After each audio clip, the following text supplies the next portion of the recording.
L'autorité que Dieu a bien voulu donner à Marie est si grande qu'il semble qu'elle a la même puissance que Dieu, et que ses prières et demandes sont si puissantes auprès de Dieu qu'elle passe toujours pour des commandements auprès de Sa Majesté, qui ne résiste jamais à la prière de sa chère mère, parce qu'elle est toujours humble et conforme à sa volonté. On pourrait trouver cela un peu exagéré, mais Saint Louis-Marie Grignon de Montfort continue. Si Moïse, par la force de sa prière, arrêta la colère de Dieu sur les Israélites, d'une manière si puissante que ce Très-Haut et infiniment miséricordieux Seigneur, ne pouvant lui résister, lui dit qu'il le laissa se mettre en colère et punir ce peuple rebelle, que devons-nous penser à plus forte raison de la prière de l'humble Marie, la digne mère de Dieu, qui est plus puissante auprès de Sa Majesté que les prières et intercessions de tous les anges et les saints du ciel et de la terre. Rappelons ces titres de gloire.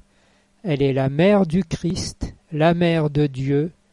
Elle était unie à son Fils aux heures les plus puissantes de la rédemption.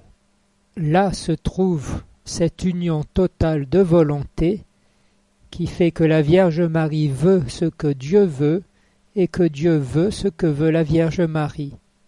Expérience connue des mystiques et des grands chrétiens. Saint Louis-Marie Grignon de Montfort continue. Marie commande dans les cieux sur les anges et les bienheureux.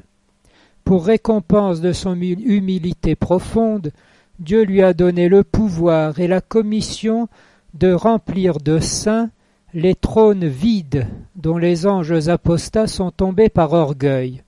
C'est là un thème classique de la rédemption, que le nombre des élus serait égal à celui des anges déchus.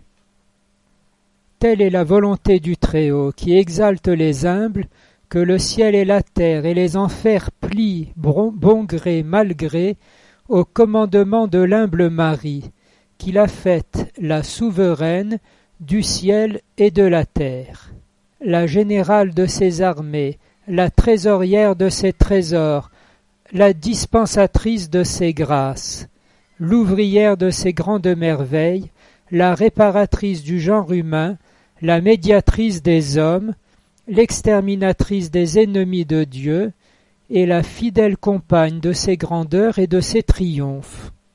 Tout cela s'attribue à la Vierge Marie, parce que elle est avec le Christ en tout cela, et elle y est comme sa mère.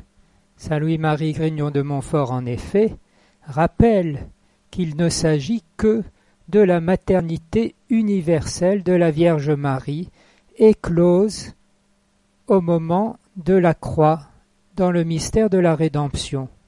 Il poursuit, comme dans la génération naturelle et corporelle, il y a un père et une mère, de même, dans la génération surnaturelle et spirituelle, il y a un père qui est Dieu et une mère qui est Marie. Tous les vrais enfants de Dieu et prédestinés ont Dieu pour père et Marie pour mère, et qui n'a pas Marie pour mère n'a pas Dieu pour père. C'est pourquoi les réprouvés, comme les hérétiques, schismatiques, etc., qui haïssent ou regardent avec mépris ou indifférence la très sainte Vierge, n'ont point Dieu pour père, quoiqu'ils s'en glorifient, parce qu'ils n'ont pas Marie pour mère.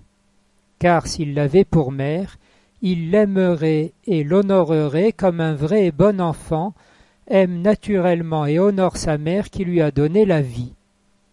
Le signe le plus infaillible et le plus indubitable pour distinguer un hérétique, un homme de mauvaise doctrine, un réprouvé, d'avec un prédestiné, c'est que l'hérétique et le réprouvé n'ont que du mépris ou de l'indifférence pour la très sainte Vierge, tâchant par leurs paroles et exemples d'en diminuer le culte et l'amour, ouvertement ou en cachette, quelquefois sous de beaux prétextes.